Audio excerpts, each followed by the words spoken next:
World News. A United Nations agency provides assistance to Ghana. The United Nations International Fund for Agricultural Development, IFAD, has announced that it will lend $22 million to the African nation of Ghana. The funds will be used for the Northern Rural Growth Program to improve the livelihoods of women and disadvantaged groups in the northern parts of the country. Approximately 45,000 households will benefit directly, while it is hoped that many more will be helped through improved infrastructure. The funds will be used to improve irrigation systems and to protect against post-harvest losses. Our appreciation the United Nations International Fund for Agricultural Development for helping those less fortunate. May heaven bless the people of Ghana with true happiness and abundance. In sustainable energy news, rural villages in the Philippines are provided with solar power. 3 remote villages in the Philippines now for the first time have electricity, and 7 additional villages will soon follow. The villages located in the Samar region, including the islets of Suria and Majaba, were given energy from solar power. At the switching on ceremony, Suria residents danced and celebrated with joy. The solar power sales are being funded by a Spanish government initiative called DA's Solar Power Technology Support Project. The program seeks to equip rural areas with street lighting as well as energy for homes and schools. Our heartfelt and green thanks, Spain, for this wonderful eco-initiative. May the full potential of solar power be realized and implemented around the globe. Ahead on Noteworthy News is a series of Shining World Leadership highlighting enlightened leadership around the globe. Stay tuned for today's Shining World Leadership segment featuring Miss Jody Williams, who received a Nobel Peace Prize in 1997 for her commitment to clearing landmines. We'll let the cat out, come right back. More Noteworthy News when we return.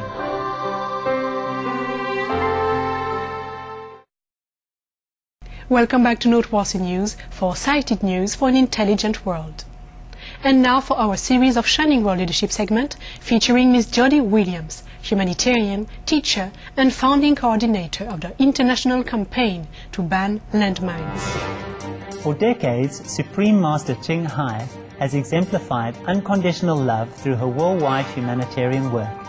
She has inspired our association members and countless people across the globe to follow her compassionate example. Through enlightened leadership, a better world is truly possible. In recent times, a new and exciting phenomenon has been on the rise that is bringing much hope and light to our planet. More and more leaders and governments around the world are adopting practices that greatly improve the lives of their citizens, man and animal alike.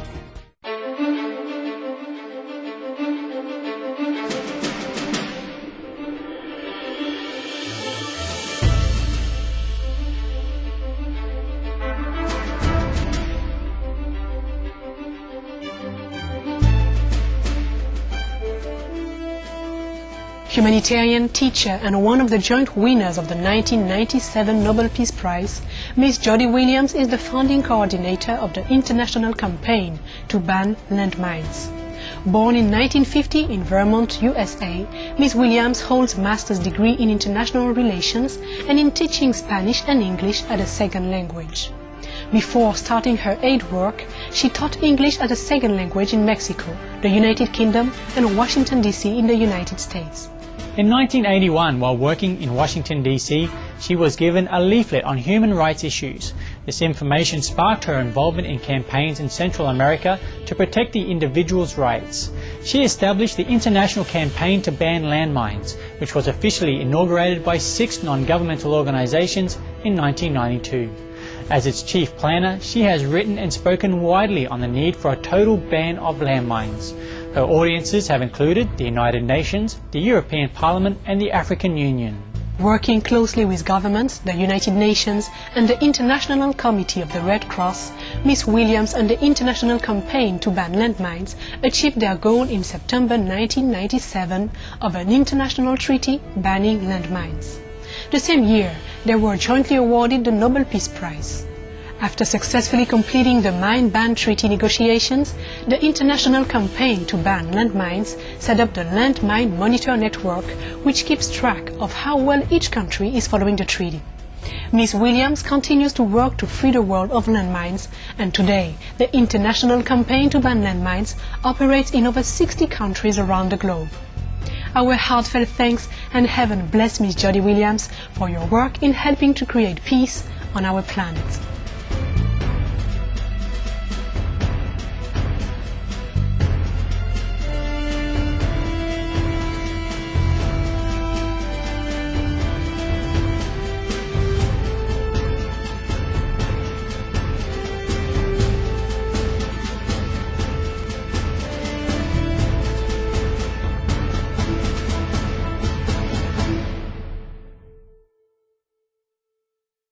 Let's enjoy some humour with a joke told by Supreme Master Ching Hai entitled, A Helpful Officer.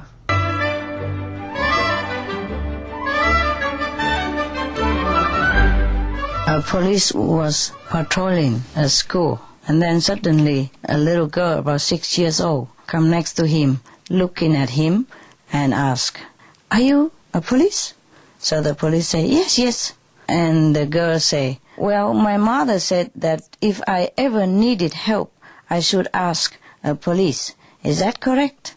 So the police answer, "Yes, yes, that's right. What do you need?" So she extended her foot toward the police and say, "Well then, would you please tie my shoelace?"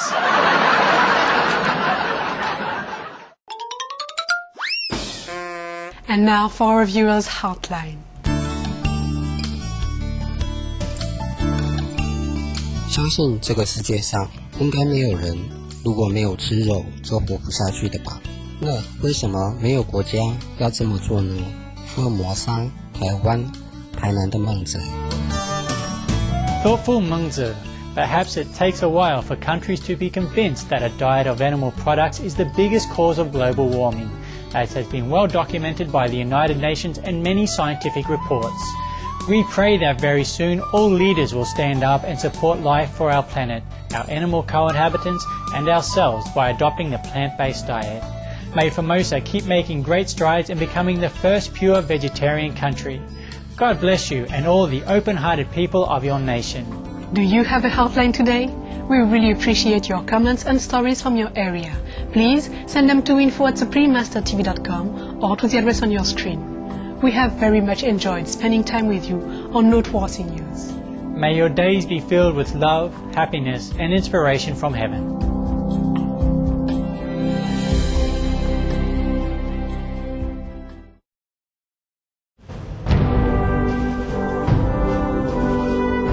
The world is full of good news. The following are just a few. King Abdullah II of Jordan has departed on a tour to Spain, Chile, Argentina, and Brazil to discuss bilateral relations with his foreign counterparts, as well as the peace process in the Middle East. In spite of recent natural disasters, China's Sichuan province estimates an increase in grain harvest to 35 million tons in 2008. On Thursday, Egyptian President Hosni Mubarak inaugurated numerous potable water stations in Luxor and Kenna and visited a number of service and tourism developments in the region. Australia's Christian tribe of Judah in Queensland Church provided 50 tons of food to help nourish approximately 6,000 people in need.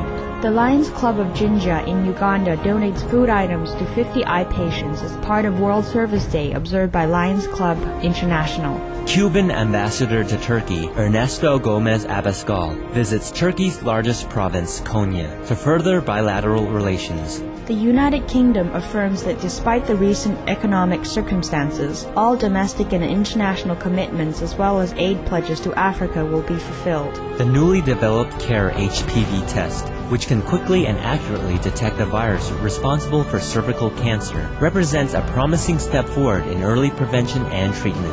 Representatives of African universities meet in Nairobi to ensure the availability of scholars and technological experts that will assist in research and teaching. The custodian of the two holy mosques, King Abdullah bin Abdulaziz of Saudi Arabia, returned from traveling to Riyadh, where he was ceremoniously greeted by royal family members, senior officials, commanders, and officers of the Royal Guard, along with well-wishing citizens.